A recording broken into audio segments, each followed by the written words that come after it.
The application of excess water during the pitch preparation has been identified as the reason behind the suspension of play for 2 sessions on Thursday's opening day of the regional 4-day match between the Jamaica Scorpions and the Trinidad and Tobago Red Force at Sabina Park.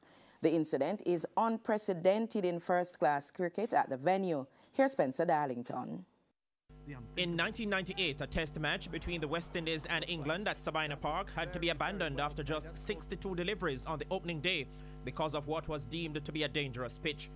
21 years later and just 5 overs into the day's play, the regional 4-day match between the Jamaica Scorpions and the Trinidad and Tobago Red Force had to be suspended because of a wet pitch, with the Red Force on 23 for 2 at that stage. It's understood that Red Force and West Indies batsman Darren Bravo, who was at the crease with Jason Mohammed, complained that there was too much bounce in the pitch. Umpires Christopher Taylor and Dayton Butler then consulted each other on the state of the pitch and halted play. The suspension lasted 4 hours before play finally resumed at 2:45 in the afternoon. We put water in the pitch on Monday night at the end of the match, and then we also put water in it on Tuesday. Normally, well, yesterday we didn't have as much drying time. We had to cover from in the afternoon because there was rain in the area around the place. So it's simple that you never get as much time to dry out.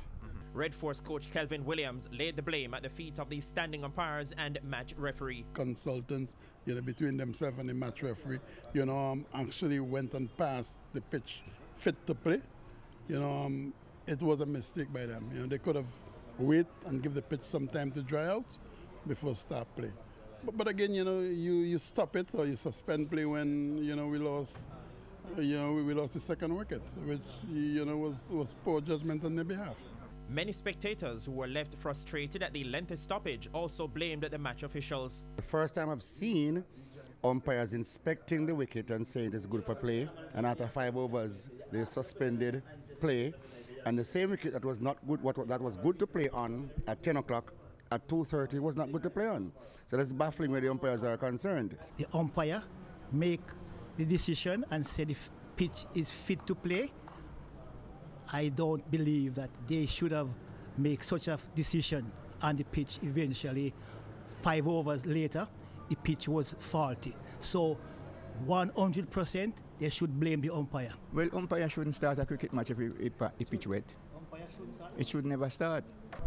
That the umpires don't know their job, because if they knew how could it have been that wet and they didn't recognize that to start the game, and for it to last for about 3-4 hours after that before they started play?